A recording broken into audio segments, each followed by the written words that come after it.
Hello everyone, welcome to wow class. आज हम physics का चैप्टर नंबर 1 पढ़ने वाले हैं। Class 10 physics chapter number 1 electricity. But before discussing this chapter I want to discuss syllabus of physics in class 10 इन 2021 board examinations. तो सबसे पहले मैं सिलेबस डिस्कस करूंगा और मेरी आपको ये सजेशन है कि आप टेलीग्राम पे वाव क्लास चैनल को जितनी जल्दी हो सके ज्वाइन कर लें, क्योंकि संडे को हम उस पर जितने भी प्रैक्टिकल्स आपके रिलेटेड हैं साइंस से, टोटल जितने भी प्रैक्टिकल्स आपके ओवरऑल ईयर में रिलेटेड हैं वो सब हम उस पर सेंड करने वाले हैं ऑन संडे 31 ऑफ जनवरी। और सेकंड थिंग, 31 ऑफ जनवरी को संडे शॉर्ट्स, जो कि हमारा एक स्पेशल लेक्चर होता है, कभी हम उसमें क्लास 9th के लिए कुछ स्पेशल क्रिएट करते हैं और इस बार क्लास 10th के लिए। तो जितना भी सिलेबस है आपका साइंस का, पूरा टोटल ओवरऑल सिलेबस हम डिस्कस करेंगे। साथ में एक्टिविटी किस में आ रही है या फिर प्रैक्टिकल बेस्ड क्वेश्चंस आ रहे हैं, ये डिस्कस करेंगे। मतलब overall physics, chemistry and biology सब कुछ हम डिस्कस करने वाले हैं, जिससे कि सिलेबस का कोई भी कंफ्यूजन आपके माइंड में ना रहे। तो संडे को मिस नहीं करिए, संडे को जरूर ज्वाइन करिए और उससे पहले टेलीग्राम पे वाव क्लास चैनल को जरूर ज्वाइन कर लीजिए। चलिए, सबसे पहले हम सिलेबस डिस्कस करते हैं। सिलेबस फिजिक्स, देखिए, हम लोग एनसीईआरटी के सीक्वेंस को फॉलो करेंगे और एनसीईआरटी के सीक्वेंस में अगर आप देखें तो जो चैप्टर नंबर 10 है वो है लाइट। इसमें ये दो टॉपिक्स होते हैं, एक है reflection and the second one is refraction. Reflection and refraction. मैं आपको बताना चाहूंगा कि रिफ्लेक्शन और रिफ्रैक्शन पूरा आ रहा है, इसमें से कोई भी पार्ट रिड्यूस नहीं किया गया है, कोई भी पार्ट डिडक्ट नहीं किया गया है। और इसमें एक्टिविटी प्लस प्रैक्टिकल बेस्ड,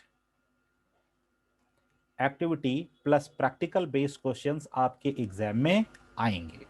पूरा चैप्टर आएगा, कोई भी पार्ट डिडक्ट नहीं है, और साथ में activity and practical based questions आपके एग्जाम में आएंगे। Next chapter, chapter number 11, the human eye, the human eye and the colourful world, and the colourful word.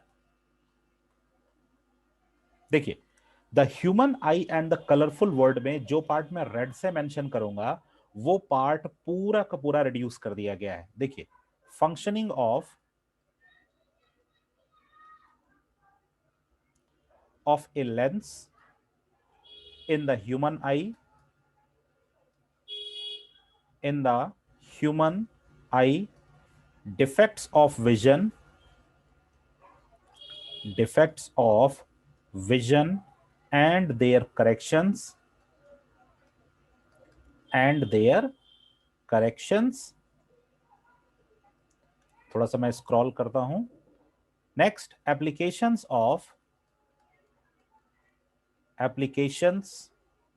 of spherical mirrors and lenses। ठीक है, इसमें से ये जो चैप्टर है, the human eye and the colourful world, functioning of lens in the human eye, defect of vision and their correction, applications of spherical mirror and lenses, इस portion को reduce कर दिया गया है। बाकी जितने भी बचे हुए पोर्शन हैं वो सब आएंगे, जैसे refraction of light through a prism, dispersion of light, scattering of light, application in a daily life, ये सारी चीजें जो हैं वो आएंगी। लेकिन ये जो पार्ट है, ये पार्ट आपका रिड्यूस कर दिया गया है। ठीक। And next, activity, activity plus practical based, activity plus practical based questions आपके एग्जाम में आएंगे। ठीक है, तो मैं इसमें टिक कर दे रहा हूं जिससे आपको कंफ्यूजन ना हो। एक्टिविटी और प्रैक्टिकल बेस्ड क्वेश्चन एग्जाम में आ रहे हैं। नेक्स्ट, चैप्टर नंबर 12 जो आज हम पढ़ने वाले हैं, इलेक्ट्रिसिटी। इलेक्ट्रिसिटी, ये चैप्टर आपका पूरा एग्जाम में आ रहा है, इसमें से कोई भी पार्ट रिड्यूस नहीं है, नॉट अ सिंगल पार्ट। और दूसरा जो है activity activity plus practical based question, ये भी एग्जाम में आएंगे, इसमें से भी कोई पार्ट रिड्यूस नहीं है। ठीक है, ये पूरा का पूरा आपके एग्जाम में आएगा, इसमें से कोई पार्ट रिड्यूस नहीं है। चलिए चैप्टर नंबर 13 पे चलते हैं। Chapter number 13, magnetic effects of electric current. Electric current, ठीक है। अब देखिए इसमें से कुछ पार्ट रिड्यूस किया गया है। कौन कौन सा पार्ट रिड्यूस किया गया देखते हैं। Electric generator, electric generator, next DC current, next AC current, next frequency of AC, frequency of AC current, ठीक है। Next advantage, advantage of AC current over DC current, ठीक है। ये पार्ट नहीं आ रहा है। Domestic electric circuit, domestic electric circuit, ठीक है। इस पार्ट को रिड्यूस कर दिया गया है, ये पार्ट आपका एग्जाम में नहीं आएगा।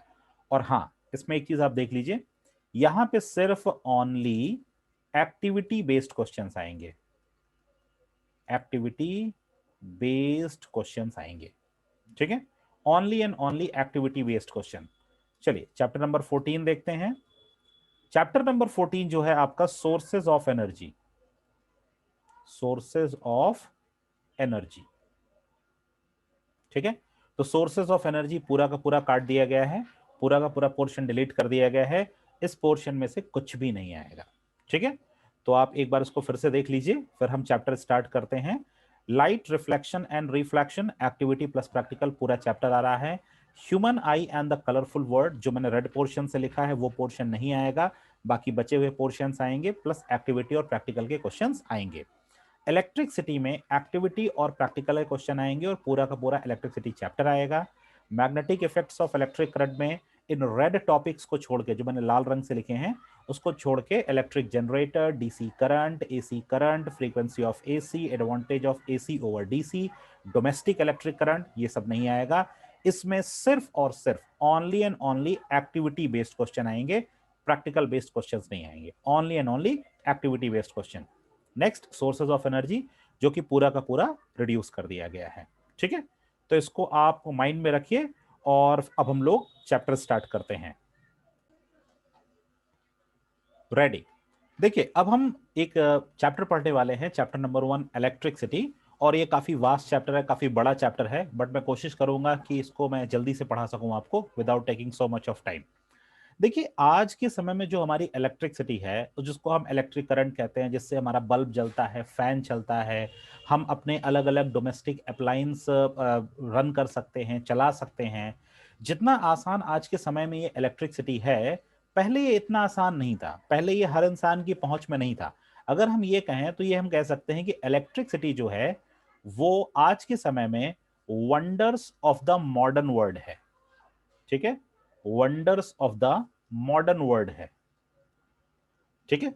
इससे बड़ी चीज मुझे लगता है कि अर्थ पे इस समय सस्टेन कर रही है, क्योंकि जो भी काम हम कर रहे हैं बिना इलेक्ट्रिसिटी के नहीं कर सकते। मान लीजिए अगर एक बार इंटरनेट कनेक्शन ड्रॉप हो जाए, इंटरनेट कनेक्शन ड्रॉप हो जाए और 2 से 3 दिन तक आपको इंटरनेट ना मिले, फिर भी आप सरवाइव कर सकते हैं, नो प्रॉब्लम। लेकिन अगर 2 से 3 दिन तक इलेक्ट्रिसिटी ना हो, तो इलेक्ट्रिसिटी पे ही सब कुछ बेस्ड है, वाटर बेस्ड है, हमारा वर्किंग बेस्ड है, आना जाना बेस्ड है, ठीक है। बहुत सारी चीजें हैं, बहुत सारे कंट्रीज में, और इवन अपनी कंट्री में भी, इंडिया में भी, सब कुछ इलेक्ट्रिसिटी पे बेस्ड है। लेकिन ये जो इलेक्ट्रिसिटी है, इसका हमारे पास अभी तक कोई ये कह सकते हैं कोई एग्जैक्ट डेट नहीं है डिस्कवरी की, कि इलेक्ट्रिसिटी की डिस्कवरी हुई कब थी या इसके बारे में कब बताया गया था। मेरे पास कुछ डेटा है जो मैं आपके साथ शेयर करता हूं। 600 बीसी में, 600 बीसी में थेल्स, जो कि एक ग्रीक फिलोसोफर थे, ग्रीक फिलोसोफर थे, जिन्होंने इलेक्ट्रिसिटी के बारे में बताया था। ठीक है, इलेक्ट्रिसिटी के बारे में इन्होंने इतना बताया था कि जो हमारे एनवायरनमेंट में पार्टिकल्स होते हैं वो एक दूसरे को अट्रैक्ट करते हैं। बहुत सारे ऐसे पार्टिकल्स होते हैं जो एक दूसरे को अट्रैक्ट करते हैं। उसके बाद आने वाले समय में, काफी समय के बाद, नियर अबाउट 1600 एडी में, 1600 एडी में विलियम गिलबर्ट, ठीक है, विलियम गिलबर्ट ने कंफर्म किया कि इलेक्ट्रिसिटी जैसी कोई चीज होती है। बिकॉज दो सब्सटेंस को आपस में रब करने पे, जैसे कि आपने देखा होगा कि अगर आप स्केल अपने बालों में रब करें तो ये छोटे छोटे कागज के पीसेस को अट्रैक्ट करता है। अगर आप एक इन्फ्लेटेड बैलून, एक फूला हुआ बैलून अपने सिर में रब करें तो ये पानी की पतली धार को, पतला सा बहता हुआ पानी, उसको अपनी ओर अट्रैक्ट करता है। या ये बैलून आप रब करके किसी सरफेस पे चिपकाना चाहें तो थोड़ी देर के लिए वो चिपक जाता है, क्योंकि इनमें अपोजिट चार्ज जनरेट होते हैं और वो चार्जेस एक दूसरे को आपस में अट्रैक्ट करते हैं। ठीक है, तो यहां पे जो सबसे इंपॉर्टेंट थिंग है इलेक्ट्रिसिटी के लिए, वो हम ये कह सकते हैं कि charges. We are going to talk about charges. ठीक है, लेकिन चार्जेस की डिस्कवरी इतनी आसान नहीं थी। चार्जेस की डिस्कवरी इतनी आसान नहीं थी। अब देखिए, जो चार्जेस होते हैं वो दो तरह के होते हैं। एक्चुअली आपको पता ही है कि एक होता है पॉजिटिव और एक होता है नेगेटिव। ठीक है, दो टाइप के चार्जेस होते हैं, एक होता है पॉजिटिव और एक होता है नेगेटिव। और जब पॉजिटिव नेगेटिव आपस में शॉर्ट आउट करते हैं, जब हम पॉजिटिव नेगेटिव को आपस में टच कर देते हैं या एक दूसरे के ओवर इसको हम बाउंड करते हैं, तो यहां पे ये न्यूट्रल हो जाते हैं। इनको हम क्या कहते हैं? न्यूट्रल हो जाता है।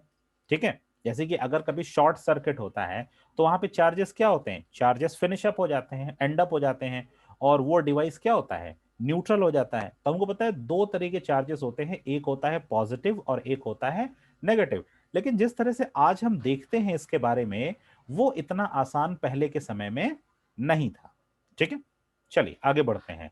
मान लीजिए ये जो चार्जेस हैं ये दो कंडीशन में हैं, एक ये रेस्ट कंडीशन में है और एक ये मूविंग कंडीशन में है। ठीक है, चार्जेस रेस्ट में भी हो सकते हैं, चार्जेस मूविंग में भी हो सकते हैं। अगर चार्जेस रेस्ट में हैं तो इसको हम कहते हैं स्टैटिक इलेक्ट्रिसिटी, स्टैटिक इलेक्ट्रिसिटी। और अगर चार्जेस मूविंग पोजीशन में हैं तो हम इसको कहते हैं करंट इलेक्ट्रिसिटी। ठीक है, करंट इलेक्ट्रिसिटी। और यहां पे इस चैप्टर में हम करंट इलेक्ट्रिसिटी को ही डिस्कस करने वाले हैं। ठीक है, अब देखिए, चार्जेस अगर रुके हुए हैं तो it is called as static current, या इसको हम कहेंगे स्टैटिक इलेक्ट्रिसिटी। और अगर चार्जेस मूव करने लगते हैं, they move from point A to point B, किसी कंडक्टर की हेल्प से अगर ये ए पॉइंट से बी पॉइंट की तरफ मूव करते हैं, तब हम उसको कहते हैं करंट इलेक्ट्रिसिटी। ठीक है, क्योंकि चार्जेस के रेस्ट में रहने पे और चार्जेस के मूव करने में बहुत बड़ा डिफरेंस है। ठीक है, जब चार्जेस रेस्ट में रहते हैं तो वहां पे कोई पोटेंशियल जनरेट नहीं करते हैं, लेकिन जब चार्जेस मूव करते हैं from A point A to point B, तो इनके बीच में कुछ ना कुछ काम होता होगा। बात सही है। अगर आप किसी ऑब्जेक्ट को एक पोजीशन से ले जाकर दूसरे पोजीशन पे रख दें तो आप क्या कहेंगे? हमने कोई काम किया, हमने कोई काम किया, वी डिड सम वर्क, हमने कोई छोटा सा काम किया, चाहे बड़ा सा काम करें। अगर हम गाड़ी से कोई सामान लेकर जाते हैं और किसी जगह पर रख देते हैं, कहीं हमको उतारना होता तो हम क्या कहते हैं? हमने आज दिन भर काम किया। तो ऐसे ही आपको क्या लगता है कि अगर चार्जेस को एक पॉइंट से, पॉइंट ए से पॉइंट बी तक ट्रेवल कराया जाए तो क्या इसके बीच कोई काम नहीं होगा? डेफिनेटली इसके बीच में काम होगा, इसके बीच में वर्क होगा। और ये जो वर्क है, ये जो वर्क है, इसको हम क्या कहते हैं? Potential difference. ठीक है, इसके बारे में अभी हम DIFFERENC, पोटेंशियल डिफरेंस, इसके बारे में हम थोड़ा आगे बात करेंगे। दो टॉपिक आएंगे, एक आएगा इलेक्ट्रिक पोटेंशियल और एक आएगा पोटेंशियल डिफरेंस। तो इसके बारे में हम थोड़ा आगे बात करेंगे, बट अभी यहाँ पे इसकी बात हुई इसलिए मैंने आपको ये बता दिया। तो चार्जेस दो तरह के होते हैं, एक रेस्ट पोजीशन में होते हैं और एक मूविंग पोजीशन में होते हैं। रेस्ट पोजीशन में उनको हम स्टैटिक करंट कहते हैं, स्टैटिक इलेक्ट्रिसिटी कहते हैं। और अगर वो मूव करने लगते हैं एक पोजीशन से दूसरे पोजीशन, तो उनको हम करंट इलेक्ट्रिसिटी कहते हैं। ठीक है, देखिए जब आप थोड़ा हायर क्लास में जाएंगे, मतलब नेक्स्ट क्लास जब आप 11th में जाएंगे, तो वहां पे आप एक जनरेटर पढ़ेंगे। इस टॉपिक का यहाँ पे कोई रिलेशन नहीं, लेकिन सुन लीजिए, वन डे ग्राफ जनरेटर। ठीक है, one day graph generator. One day graph generator एक ऐसा जनरेटर होता है जो चार्जेस को एक मेटल डिस्क पे इकट्ठा करता है। ठीक है, चार्जेस को, इसका एक छोटा सा सैंपल आपको ऑनलाइन साइट्स पे देखने को मिल जाएगा। आप इसको परचेज कर सकते हैं और आप इससे फन भी कर सकते हैं, प्ले भी कर सकते हैं। आपने कुछ यूट्यूब पे वीडियोस देखा होगा जिसमें उस गोले को हाथ से जब पकड़ते हैं तो लोगों के बाल खड़े हो जाते हैं। आपने ये वीडियो देखा होगा यूट्यूब पे। अगर आपने नहीं देखा है तो आप इसको सर्च करिएगा आज। ठीक है, and today I also send a video related with one day graph generator on wow class on Telegram channel. Telegram channel पे मैं आज इसको सेंड करूंगा, वन डे ग्राफ जनरेटर। तो वहां पे देखिएगा कि वन डे ग्राफ जनरेटर होता क्या है। वन डे ग्राफ जनरेटर में क्या होता है कि एक मेटल का बाउल होता है, एक मेटल का ऐसे मतलब स्फेरिकल शेप होता है, उस पे हाथ रखते हैं। ठीक है, तो लेकिन उस समय शूज पहनना बहुत जरूरी होता है, शूज पहनना जरूरी होता है या फुटवियर पहनना जरूरी होता है, मतलब आपकी बॉडी अर्थ के कांटेक्ट में ना आए, क्योंकि उस पे चार्जेस कलेक्ट हो रहे होते हैं। वो जो मेटल का सर्किल होता है, मेटल का बाउल होता है, उस पे चार्जेस कलेक्ट हो रहे होते हैं, और जब आप अपने हाथ उस पे रखते हैं तो वो चार्जेस आपकी बॉडी में जाते हैं। ठीक है, आपकी बॉडी में जाते हैं, और जब वो चार्जेस आपकी बॉडी में जाते हैं तो आपकी बॉडी में जो हेयर होता है, जैसे हेयर हो गया, नेल्स तो बहुत टाइट होते हैं, इस पे तो ज्यादा इफेक्ट देखने को नहीं मिलेगा, लेकिन हेयर्स पे इनका इफेक्ट देखने को मिलता है, और हेयर्स जो होते हैं वो ऊपर की ओर ऐसे सीधे खड़े हो जाते हैं, और आप जैसे ही हाथ हटाते हैं ये हेयर्स नीचे की ओर आ जाते हैं। तो ये इफेक्ट होता है वन डे ग्राफ जनरेटर का। वन डे ग्राफ जनरेटर का वो एक छोटा सा सैंपल होता है जिसके साथ हम प्ले करते हैं। But one day graph generator high potential, या हम ये कह लें कि हाई डिस्चार्ज को जनरेट करने के लिए बनाया गया है one day graph generator. But उसका छोटा सा सैंपल हम देखते हैं। तो यहां पे इलेक्ट्रिसिटी का मतलब है मूविंग चार्जेस। अगर हम यहां पे ये बात करें, पहले पहले ये समझते हैं कि इलेक्ट्रिसिटी वर्ड आया कहां से। इलेक्ट्रिसिटी वर्ड आया कहां से? इलेक्ट्रिसिटी वर्ड एक ग्रीक वर्ड से आया है। ठीक है, ग्रीक वर्ड जिसको हम इलेक्ट्रॉन कहते हैं। इलेक्ट्रॉन, आपको लग रहा होगा शायद मैंने इलेक्ट्रॉन की स्पेलिंग गलत लिखी है। नहीं, बिल्कुल गलत नहीं लिखी है। ग्रीक में इलेक्ट्रॉन को ELECTRON नहीं लिखा जाता, उसको ELEKTRON ही लिखा जाता है। It is called as electron. Electron, ठीक है, उसको इलेक्ट्रॉन ELECTRON नहीं कहा जाता। इलेक्ट्रिसिटी को ग्रीक वर्ड में ELEKTRON ही लिखा जाता है। तो इसलिए मैंने यहां पे ये इलेक्ट्रॉन वर्ड आपको बताने के लिए लिखा है। तो ये जो इलेक्ट्रॉन वर्ड है इसी से हमारा इलेक्ट्रिसिटी वर्ड बना हुआ है। ठीक है, अब देखिए जो ये हमारे इलेक्ट्रिक चार्जेस हैं ये कैसे बनते हैं, इसके पीछे रीजन क्या है। इलेक्ट्रिक चार्जेस, इलेक्ट्रिक चार्जेस, ठीक है, मैंने आपको बताया कि दो तरह के इलेक्ट्रिक चार्ज होते हैं, एक होता है पॉजिटिव और एक होता है नेगेटिव। ठीक है, तो ये पॉजिटिव कैसे बनता है या नेगेटिव कैसे बनता है। देखिए जो हमारे एटम्स होते हैं, जो हमारे एटम्स होते हैं वो एटम्स हमारे न्यूट्रल होते हैं। ठीक है, जो हमारे एटम्स होते हैं वो एटम्स हमारे न्यूट्रल होते हैं। जितने भी एटम्स हैं सबको हम कहते हैं इलेक्ट्रिकली न्यूट्रल। इलेक्ट्रिकली न्यूट्रल क्यों ऐसा होता क्यों है, क्यों इलेक्ट्रिकली न्यूट्रल होते हैं? क्योंकि इसमें same number of positive and negative charge होते हैं। Same number of positive negative charge. अगर 20 पॉजिटिव होगा तो 20 नेगेटिव होगा, 30 पॉजिटिव होगा तो 30 नेगेटिव होगा, 40 पॉजिटिव होगा तो 40 नेगेटिव होगा। ठीक है, तो ये जो एटम्स होते हैं, एटम्स तो आप जानते हैं बिल्कुल ऐसे दिखते हैं। देखिए ये हमने एक सर्किल बनाया, यहाँ पे ये न्यूक्लियस है। ठीक है, न्यूक्लियस के अंदर, इसके अंदर होता है प्रोटॉन प्लस न्यूट्रॉन। प्रोटॉन के ऊपर पॉजिटिव चार्ज, न्यूट्रॉन के ऊपर नेगेटिव चार्ज। इसीलिए हम कहते हैं कि न्यूक्लियस के ऊपर कैसा चार्ज है, पॉजिटिव चार्ज है। Nucleus consist of positive charge. और ये जो इलेक्ट्रॉन्स होते हैं ये एटम्स में रिवॉल्व करते रहते हैं, दे रिवॉल्व इन एटम, ठीक है, कितने भी हो सकते हैं उससे मतलब नहीं है। इलेक्ट्रॉन्स क्या होता है, रिवॉल्व होते रहते हैं। जैसे मान लीजिए हमने यहाँ पे एक सर्किल और बना दिया, एक शेल और बना दी, यहाँ पे हमने 2 इलेक्ट्रॉन बना दिए, ठीक है। तो ये इलेक्ट्रॉन क्या करते हैं, रिवॉल्व करते हैं। कुछ इलेक्ट्रॉन क्लॉकवाइज रिवॉल्व करते हैं और कुछ इलेक्ट्रॉन एंटी क्लॉकवाइज रिवॉल्व करते हैं। अब होता क्या है कि जैसे मान लीजिए मैं आपको ये बता रहा हूं कि पॉजिटिव, ये थोड़ा सा केमिस्ट्री का पार्ट है, लेकिन आपको यहां समझना जरूरी है कि पॉजिटिव और नेगेटिव बनता कैसे है, ये बहुत इंपॉर्टेंट बात है, नहीं तो आपको इलेक्ट्रिसिटी चैप्टर समझने में बड़ी प्रॉब्लम होगी। देखिए जैसे मान लीजिए कि एटम ए है, इसके पास ध्यान देखिएगा, इसके पास प्रोटॉन 11 है, ठीक है, और इसके पास इलेक्ट्रॉन 11 है, ठीक। तो मतलब अभी ये न्यूट्रल है, अभी ये इलेक्ट्रिकली न्यूट्रल है, क्योंकि दोनों चार्जेस बराबर हैं और दोनों एक दूसरे को कैंसिल कर रहे हैं, प्रोटॉन 11 और इलेक्ट्रॉन 11। लेकिन मान लीजिए एक इलेक्ट्रॉन इसमें से निकल जाता है और वो किसी अदर एटम के पास चला जाता है।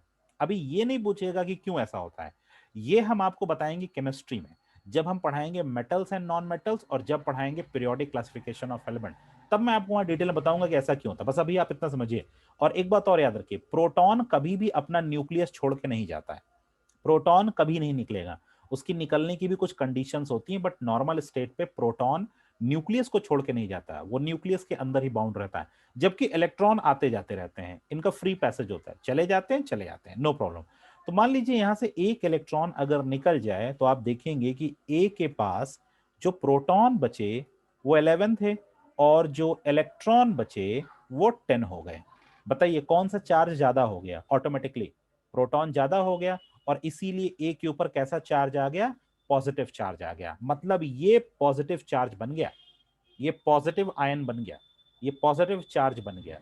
और मान लीजिए अगर एक इलेक्ट्रॉन अंदर आ गया होता, तब यहां देखिए ए, अभी मैं केवल ये एग्जांपल दे रहा हूं, प्रोटॉन पॉजिटिव 11, इलेक्ट्रॉन नेगेटिव 11। अब हम ये कह रहे हैं कि एक इलेक्ट्रॉन और आ गया होता तो क्या होता, ए में क्या बदला हुआ था, प्रोटॉन पॉजिटिव 11, इलेक्ट्रॉन नेगेटिव 12। अब बताइए कौन सा चार्ज ज्यादा हो गया, इलेक्ट्रॉन ज्यादा हो गया, तो मतलब एटम के ऊपर हावी कौन होगा, इलेक्ट्रॉन, तो इसलिए हम कहेंगे ये नेगेटिव चार्ज है। तो ऐसे ही जब एटम से इलेक्ट्रॉन निकलते हैं तो एटम पॉजिटिव हो जाता है, ठीक है, मतलब वो एटम नहीं रह जाता, वो आयन में कन्वर्ट हो जाता है, मतलब वो एक चार्ज पार्टिकल बन जाता है। और जब एटम इलेक्ट्रॉन लेता है तब भी वो एटम नहीं रह जाता, वो आयन बन जाता है। और कौन सा आयन बनता है, नेगेटिव आयन बनता है। लेने के बाद नेगेटिव चार्ज की डेंसिटी बढ़ जाती है, पॉजिटिव चार्ज की डेंसिटी कम हो जाती है, जिसकी वजह से एटम नेगेटिव हो जाता है। और देने के बाद नेगेटिव चार्ज की डेंसिटी कम हो जाती है, पॉजिटिव चार्ज की डेंसिटी बढ़ जाती है, इसलिए एटम पॉजिटिव हो जाता है। ठीक है, आई होप ये आपको समझ में आ गया होगा। नेक्स्ट, अब देखिए जो पॉजिटिव आयन होते हैं उनको हम कटायंस कहते हैं, they are called as cations. और जो नेगेटिव आयन होते हैं उनको हम अनायंस कहते हैं, they are called as anions. ठीक है, positive ions cations and negative ions anions. ठीक, तो इस तरह से पॉजिटिव नेगेटिव चार्ज बने, पॉजिटिव नेगेटिव चार्जेस का डिस्क्रिप्शन हुआ। और जिन मतलब जिस ब्रांच में हम चार्जेस को पढ़ते हैं, ये जो चार्जेस आप देख रहे हैं इनकी जो ब्रांच होती है जिसमें हम इसको पढ़ते हैं उसको हम कहते हैं electrostatics. It is called as electrostatics. ठीक है, बात समझ में आई। लेकिन 11th में आपको ये पूरा का पूरा चैप्टर ही मिलेगा इलेक्ट्रोस्टैटिक बेस्ड, और पूरा का पूरा जो चैप्टर होगा वो चार्ज बेस्ड होगा। मतलब टोटल वहां पे बातें जो होंगी सिर्फ और सिर्फ चार्ज की होगी। चलिए चार्ज के बारे में और भी कुछ जानते हैं। अगर हम बात करें लाइक चार्जेस की, लाइक चार्जेस की, ठीक है, और बात करें अनलाइक चार्जेस की, अनलाइक चार्जेस, तो ये जो लाइक चार्जेस होते हैं जैसे कि मान लीजिए पॉजिटिव पॉजिटिव या फिर नेगेटिव नेगेटिव, ये लाइक चार्जेस हैं। तो ये हमेशा एक दूसरे को रिपेल करते हैं। क्या करते हैं, रिपेल करते हैं। ये इधर जाएगा और ये इधर जाएगा, ये पॉजिटिव इधर जाएगा और ये पॉजिटिव इधर जाएगा। ठीक है। नेक्स्ट, मान लीजिए अगर हम अनलाइक चार्जेस बात करें, पॉजिटिव नेगेटिव, नेगेटिव पॉजिटिव। ठीक है। अगर हम अनलाइक चार्जेस की बात करते हैं तो इनमें आपको समझ में आ गया होगा अब क्या होने वाला है। ये इधर अट्रैक्ट होगा और ये इधर अट्रैक्ट होगा और ये इधर अट्रैक्ट होगा। तो लाइक चार्जेस जो होते हैं वो रिपेल करते हैं और अनलाइक चार्जेस अट्रैक्ट करते हैं। Like charges repel each other and unlike charges attract each other. ठीक है। तो ये हो गई चार्जेस की स्टोरी। तो आपने देखा होगा जब थंडरिंग होता है, जब बारिश होने वाली होती है, तो वहां पे जो बिजली चमकती है वो भी चार्जेस ही होते हैं, दे आर चार्जेस। और वहां पे होता है हाई डिस्चार्ज। वहां पे क्या होता है? High discharge. ठीक है। और आपको पता है कि जब ये हाई डिस्चार्ज होता है तो ये किसी मेटल पे आकर गिरता है। ठीक है। किस पे गिरता है? किसी मेटल पे आके गिरता है या किसी कंडक्टर पे आके गिरता है। ठीक है। किसी मेटल पे आके गिरता है या तो किसी कंडक्टर पे आके गिरता है। क्यों ऐसा होता है? क्यों क्यों कंडक्टर की तरफ ये अट्रैक्ट होता है या किसी मेटल की तरफ क्यों अट्रैक्ट होता है? क्योंकि कंडक्टर हो या फिर हम कहें कोई मेटल हो, इसमें फ्री मूविंग ऑफ इलेक्ट्रॉन्स होते हैं। क्या होते हैं? फ्री मूविंग ऑफ इलेक्ट्रॉन्स होते हैं। ई माइनस का मतलब होता है इलेक्ट्रॉन पे नेगेटिव चार्ज है और हमेशा इलेक्ट्रॉन ई माइनस में ही लिखा जाता है। और अगर प्रोटॉन्स हैं तो पी प्लस में लिखा जाएगा और अगर न्यूट्रॉन्स हैं तो एन जीरो लिखा जाएगा। ठीक है। तो इसमें फ्री मूविंग ऑफ इलेक्ट्रॉन्स होते हैं। इसीलिए जितने भी डिस्चार्ज होते हैं, जो भी इलेक्ट्रिक डिस्चार्ज होता है, वो हमेशा किस पे आके गिरता है? किसी मेटल पे आके गिरता है। कभी किसी प्लास्टिक पे आके नहीं गिरेगा। कभी भी किसी भी प्लास्टिक पे आके नहीं गिरेगा। किसी ऐसी बॉडी पे नहीं आके गिरेगा जो बैड कंडक्टर होगी या पुअर कंडक्टर होगी या इंसुलेटर होगी, इस पे आकर नहीं गिरेगा। ठीक है। चलिए एक इंटरेस्टिंग फिनोमिना आपको बताते हैं, उसके बाद चैप्टर को लीगली स्टार्ट करते हैं, क्योंकि ये चैप्टर का भी ये इंट्रोडक्शन है। देखिए आपने एक फिनोमेना सुना होगा, शायद सुना है या शायद नहीं सुना है, मुझे तो ये नहीं पता, लेकिन आपको ये पता होना चाहिए। एक बहुत ही इंटरेस्टिंग फिनोमेना है जो इलेक्ट्रिक डिस्चार्ज जुड़ा हुआ है, जिसको हम कहते हैं फैराडे केजिंग। ठीक है। फैराडे केजिंग। ये एक बहुत ही ग्रेट फिजिसिस्ट थे। फैराडे बहुत ही ग्रेट फिजिसिस्ट थे और इन्हीं की नेम पे जो कैपेसिटर होता है, कैपेसिटर जो सबसे हाई मतलब चार्ज को एक्वायर करने वाला कैपेसिटर होता है, इन्हीं के नेम पे दिया गया, जिसको कहते हैं 1 फैरेड। और वो हमारा अर्थ है। ठीक है। अर्थ से ज्यादा चार्ज ना ही एक्वायर कोई कर सकता है और अर्थ से ज्यादा चार्ज कोई दे नहीं सकता। ठीक है। तो अगर हम कहें कि अर्थ पे सबसे बड़ा कैपेसिटर कौन है, तो अर्थ ही कैपेसिटर है। ठीक है। चलिए हम ये समझते हैं कि फैराडे केजिंग होती क्या है। जैसे मान लीजिए कि आप कार से ट्रेवल कर रहे हो। ठीक है। आप कार से ट्रेवल कर रहे हो और उसी समय लाइटनिंग होने लगे, उसी समय बिजली चमकने लगे। ठीक। उसी समय क्या होने लगे? बिजली चमकने लगे, लाइटनिंग होने लगे। तो ये तो बहुत ही डेंजरस बात है। हो सकता है भाई आपकी जो कार है वो किसकी बनी हुई है? मेटल की बनी हुई है। ठीक है। तो बिजली मेटल की तरफ गिर सकती है, आपकी कार के ऊपर गिर सकती है, कार की बॉडी के ऊपर गिर सकती है और जितने भी इंसान उसके अंदर होंगे सबकी डेथ हो सकती है, सब मर सकते हैं। लेकिन फैराडे केजिंग में इन्होंने ये बताया है कि अगर आप एक मेटल के पिंजरे के अंदर हैं, किसके अंदर हैं? मेटल के पिंजरे के अंदर हैं, मेटल के पिंजरे के अंदर हैं, कोई लोहे का बना हुआ पिंजरा है या किसी गुड कंडक्टर का बना हुआ पिंजरा है, आप उसके अंदर हैं, तो आप पे इलेक्ट्रिक डिस्चार्ज का कोई इफेक्ट नहीं पड़ेगा। ठीक है। बशर्ते शर्त यह है कि आपकी पूरी बॉडी उस मेटल के अंदर पैक होनी चाहिए। तो जब भी कभी ऐसा मोमेंट सामने आए कि मान लीजिए रेनिंग है और आप वहां पे ट्रैवल कर रहे हैं और उस समय लाइटनिंग हो रही है और आपको लगता है कि इतनी ज्यादा लाइटनिंग या थंडरिंग या स्ट्राइकिंग हो रही है कि वो कई बार बिजली गिरते हुए भी दिखती है, ऐसे नीचे की ओर एक लाइन बनती है। ऐसा नहीं होता कि गिर गई आपको मिल गई, ऐसा नहीं होता। एक लाइन बनती है, एक डिस्चार्ज आता है ऊपर से, वो नीचे की ओर फ्लो होता है और एक स्पार्क में वो खत्म हो जाता है। ठीक है, तो ऐसा किसी के साथ भी हो सकता है, कार पे हो सकता है, बस पे हो सकता है, ट्रक्स पे हो सकता है। तो जब भी कभी ऐसा हो तो कभी भी रेन को इंजॉय ना करें। अगर आपने रेन को इंजॉय किया तो बहुत बड़े खतरे के शिकार हो सकते हैं। ठीक है, आप अपने कार की विंडशील्ड को सब कुछ आप बिल्कुल क्लोज कर लें, पैक कर लें, और आप बिल्कुल इस तरह से उसमें बैठे हो कि आप एक लोहे के पिंजरे, मेटल के पिंजरे के अंदर हैं। अगर कभी भी आपकी कार के ऊपर लाइटनिंग होती है तो सिर्फ और सिर्फ इतना होगा, इतना होगा, या हो सकता है ना भी हो, आपकी कार में जो स्टार्टिंग फ्यूज हो जाता है, स्टार्टिंग फ्यूज जो होता है वो डैमेज हो जाएगा, जो कि आप लाइटनिंग के बाद अपने से रिपेयर कर सकते हैं और किसी को कोई नुकसान नहीं पहुंचेगा। लेकिन अगर आपने विंडशील्ड ओपन की, हाथ को बाहर निकाला, या आप रेन को एंजॉय कर रहे हैं और उस समय अगर डिस्चार्ज गिरता है तो फिर सीवियर एक्सीडेंट है और इसमें डायरेक्ट डेथ होती है। इसमें कोई छोटा मोटा एक्सीडेंट नहीं होता। तो फैराडे केजिंग का मतलब यह है कि अगर आप किसी मेटल के बॉक्स के अंदर हैं या मेटल के केज के अंदर हैं, बॉक्स नहीं, केज के अंदर है, पिंजरे के अंदर हैं, और ऊपर से डिस्चार्ज होता है या लाइटनिंग होती है, तो आप सेफ रहेंगे, सुरक्षित रहेंगे। ठीक है, चलिए आगे बढ़ते हैं।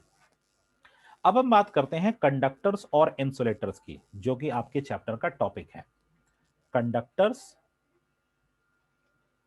And insulators. ठीक है, कंडक्टर्स और इंसुलेटर्स होते क्या है?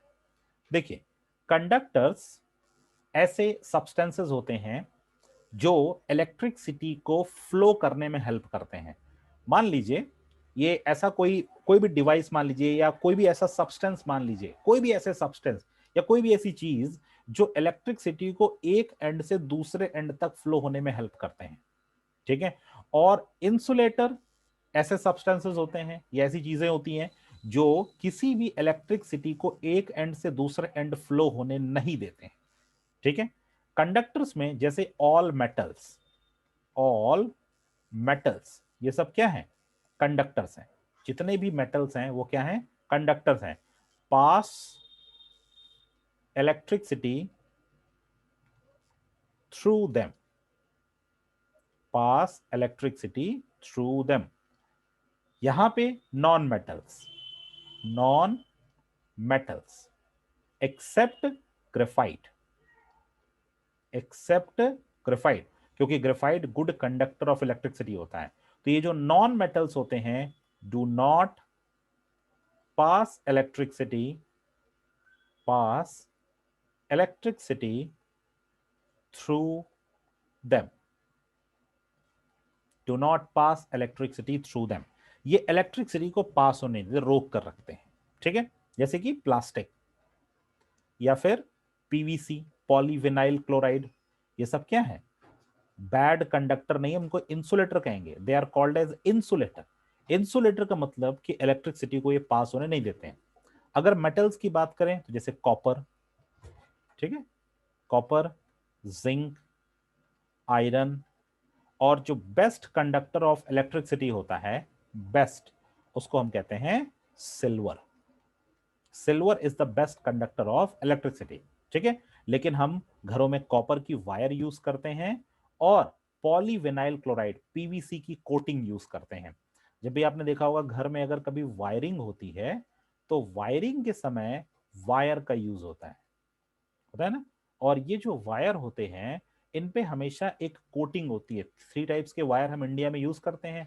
एक तो होता है रेड, एक होता है ब्लैक, और एक होता है ग्रीन।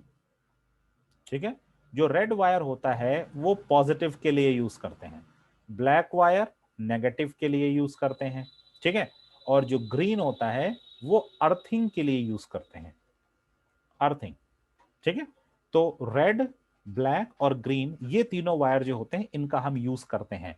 और इनके ऊपर जो रेड कलर की कोटिंग, ब्लैक कलर की कोटिंग या ग्रीन कलर की कोटिंग होती है, ये सारी कोटिंग पीवीसी की बनी होती है। पीवीसी, पहले ये प्रीवियस टाइम में ये प्लास्टिक की बनी होती थी, लेकिन प्लास्टिक की बनी होने में क्या प्रॉब्लम थी? जब भी कभी शॉर्ट सर्किट होता था तो प्लास्टिक आग पकड़ लेता था, जिसकी वजह से घरों में आग लग जाती थी। लेकिन पीवीसी की खास बात यह है कि अगर कभी शॉर्ट सर्किट होता है तो ये आग नहीं पकड़ता, ये मेल्ट हो जाएगा, गिर जाएगा, पिघल जाएगा, लेकिन ये आग नहीं पकड़ेगा। It do not catch fire, बिल्कुल भी आग नहीं पकड़ेगा। इसीलिए इस समय जितनी भी वायर की कोटिंग बनाई जाती है वो पीवीसी से बनाई जाती है। It is called as polyvinyl chloride. Understand? Okay, चलिए आगे बढ़ते हैं। अब आपसे यहां पे मैं एक टॉपिक की बात करूंगा, अर्थिंग, जो बहुत इंपॉर्टेंट है, उसके बाद आगे चलेंगे। अर्थिंग। अब देखिए अर्थिंग क्या होता है। कुछ घरों में अर्थिंग का यूज किया जाता है, कुछ घरों में अर्थिंग का यूज नहीं किया जाता। देखिए जितने भी हमारे मेटल के डिवाइसेस होते हैं, मेटल, ठीक है, जो कि एसी करंट से चलते हैं। AC means alternating current, alternating current, ठीक है। ये ऑल्टरनेटिंग करंट कुछ जगहों से हमें मिलता है। पहली बात तो घर में जो पोल से वायर आया हुआ था, पोल, खंबे से जो वायर आया हुआ था उससे हमको ऑल्टरनेटिंग करंट मिलती है। दूसरा, इलेक्ट्रिसिटी जाने के बाद जो इन्वर्टर रन करता है उससे हमको ऑल्टरनेटिंग करंट मिलती है। तीसरा, अगर आपके घर में जनरेटर है तो हमको वहां से ऑल्टरनेटिंग करंट मिलती है। बाकी अदर जगह से हम डायरेक्ट करंट का यूज करते हैं, ठीक है। मैं आपको बाद में बताऊंगा कि ऑल्टरनेटिंग करंट या डायरेक्ट करंट का क्या मतलब है या दोनों में क्या डिफरेंस है, ये बात बताऊं। अभी बस आप इतना जनरल समझिए कि जो हमको बैटरी से मिलता है, battery 12 volt battery, 6 volt battery, 1.5 volt battery, 10 volt battery, 8 volt battery, 9 volt battery, इन सब से हमको डीसी मिलता है, डायरेक्ट करंट, ठीक है। और ऑल्टरनेटिंग करंट कहां से आती है? पोल से, इन्वर्टर से या जनरेटर से, जिसको हम कहते हैं ऑल्टरनेटिंग करंट, ठीक है। तो अब इनमें अर्थिंग का क्या कॉन्सेप्ट है? What is the concept of earthing? Earthing का क्यों? अगर कोई डिवाइस हमारा, कोई भी हमारा डिवाइस है जो मेटल का बना हुआ है, जैसे कि रेफ्रिजरेटर मेटल का बना होता है, आयरन मेटल का बना होता है, आयरन जिससे हम कपड़ा प्रेस करते हैं वो आयरन मेटल का बना होता है, ठीक है। गीजर किसका बना होता है? मेटल का बना होता है। आप कोई और डिवाइस मान सकते हैं, कंप्यूटर के जो सीपीयू होते हैं वो मेटल के बने होते हैं। तो आप देखिएगा, आज नोटिस करिएगा अपने घर में कि जितने भी डिवाइसेस मेटल के बने होते हैं उनके जो प्लग होते हैं, प्लग, उस प्लग में 3 पिंस होते हैं, ठीक है। और जितने डिवाइसेस प्लास्टिक के बने होंगे उनके प्लग में 2 पिंस होंगी, उनके प्लग में 3 पिंस नहीं होंगी। उनके प्लग में कितनी पिन होगी? 2 पिन होगी। लेकिन बाकी जितने प्लग होंगे जो डिवाइसेस आयरन के बने हुए हैं या उनको बनाने में आयरन का यूज किया गया है, ठीक है, उसमें आपके 3 पिंस होंगे, ठीक। अब आप इन 3 पिंस को बहुत ध्यान से ऑब्जर्व करिएगा, बहुत ज्यादा ध्यान से ऑब्जर्व करना है। जब आप इन 3 पिन प्लग को देखेंगे, किसको? 3 पिन प्लग को देखेंगे तो एक पॉइंट ऐसे होगा, दूसरा पॉइंट यहां होगा और तीसरा पॉइंट यहां होगा, ठीक है। ये वाला पॉइंट अर्थिंग के लिए होगा, ठीक है, जिसमें कुछ ऐसा सिंबल बना आपको मिलेगा। देखिए मैं बना रहा हूं, कुछ ऐसा सिंबल आपको बना हुआ मिलेगा इस तरह से, ये अर्थिंग का सिंबल है, ठीक। इस वाले पॉइंट में एल लिखा होगा, लाइफ, ठीक है। और इस वाले पॉइंट में एन लिखा होगा, नेगेटिव। लाइफ का मतलब पॉजिटिव और एन का मतलब नेगेटिव, ये आपको मिलेगा। अब ध्यान सुनिए एक बात और, ये जो अर्थिंग वाला पॉइंट होगा, इसको मैं इसे ग्रीन से बना दे रहा हूं ताकि आपको समझ में आए। ये जो अर्थिंग वाला पॉइंट होगा, ये पॉइंट काफी मोटा होगा, बोल्ड होगा, बाकी एल और एन से, इस एल से और इस एन से काफी ज्यादा मोटा होगा, ठीक है। ध्यान से देखिएगा, काफी ज्यादा मोटा होगा। और दूसरी बात, ये लंबा भी होगा, लॉन्ग होगा, लंबा होगा, ठीक है।